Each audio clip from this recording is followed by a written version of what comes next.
Dis-moi, on veut savoir, si quelqu'un boit de l'eau pendant le repas, est-ce sans danger?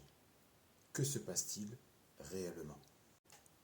Tout aliment, à partir du moment qu'il est entré dans ta bouche, il subit une température de 35 à 37 degrés.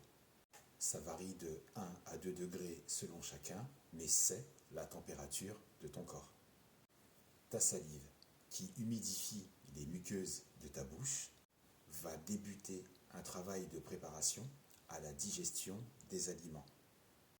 Pour faire simple, ta salive enrobe les aliments. Ensuite, elle les compacte, ta langue les pousse vers l'arrière de ta bouche, donc tu avales les aliments enrobés et compactés de salive. La salive humidifie la nourriture pour que tu puisses l'avaler facilement. La salive contient des enzymes, des amylases qui vont se charger de démarrer la digestion chimique des glucides. Ils passent ensuite dans l'œsophage et vont s'acheminer jusqu'à l'estomac. Mais l'amylase, cette enzyme, sait aussi décomposer l'amidon qui provient des molécules d'amidon comme le pain, les pâtes, les pommes de terre, le riz. Puis, ces molécules seront transformées en glucose. Et c'est donc là la première digestion. Et c'est une des causes pour lesquelles il faut bien mâcher, bien mastiquer, pour que ton tube digestif ait moins de travail et s'en trouve facilité. Maintenant, si tu bois de l'eau au cours d'un repas, elle va favoriser l'absorption de glucose par l'organisme et donc entraîner un pic d'insuline en hausse. L'eau peut donc provoquer des ballonnements et ralentir ta digestion de façon étrange et inhabituelle en diluant tes sucs gastriques. Et c'est ce qui entrave ta digestion. Pour les personnes moins sensibles à ce phénomène, ça peut risquer de leur couper l'appétit. D'autres sont sujettes à des reflux gastro-œsophagiens. Tu vois, ces remontées acides désagréables. Cette nourriture qui va passer à 37 degrés, quand elle arrive dans ton estomac, je rappelle que ton estomac est un muscle qui s'exécute à 37 degrés, avec un liquide acide qui collabore avec lui et à cette même température. Donc un duo, un travail d'équipe.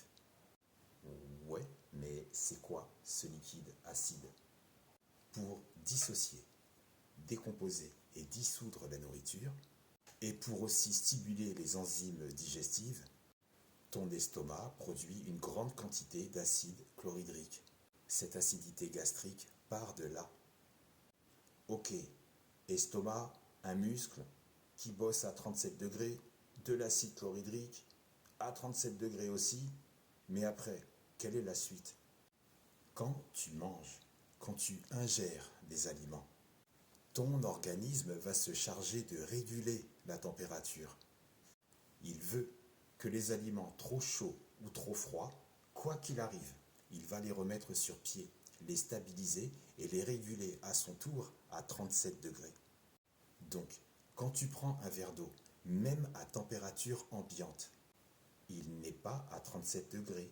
Et quand tu vas le boire au cours de ton repas, tu vas déclencher un phénomène, un changement brusque de température. D'un côté, un refroidissement rapide autour de ton organe qui est toujours chaud, rétractation, puis dilatation. C'est un véritable choc thermique dans ton estomac. D'ailleurs, les chocs thermiques répétés peuvent provoquer de la fatigue. Ce choc thermique va entraver ta digestion, l'estomac et le suc gastrique vont être au ralenti. Limite tétanisés, car ils ne sont plus à 37 degrés. Et là, ton organisme pense qu'une partie de tes organes sont en grève. Ton usine corporelle ne comprend pas et elle ne tourne plus correctement.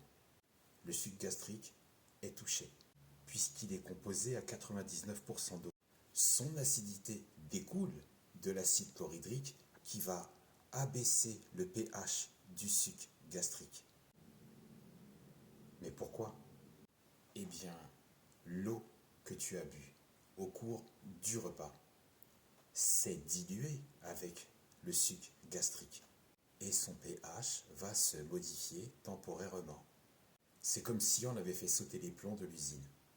Et donc, pour réenclencher tout ça, pour redémarrer l'activité, ton organisme va tenter de tout rééquilibrer et de remonter à 37 degrés. Et là, en contrepartie, ce travail peut procurer des ballonnements, des gaz ou une perturbation digestive.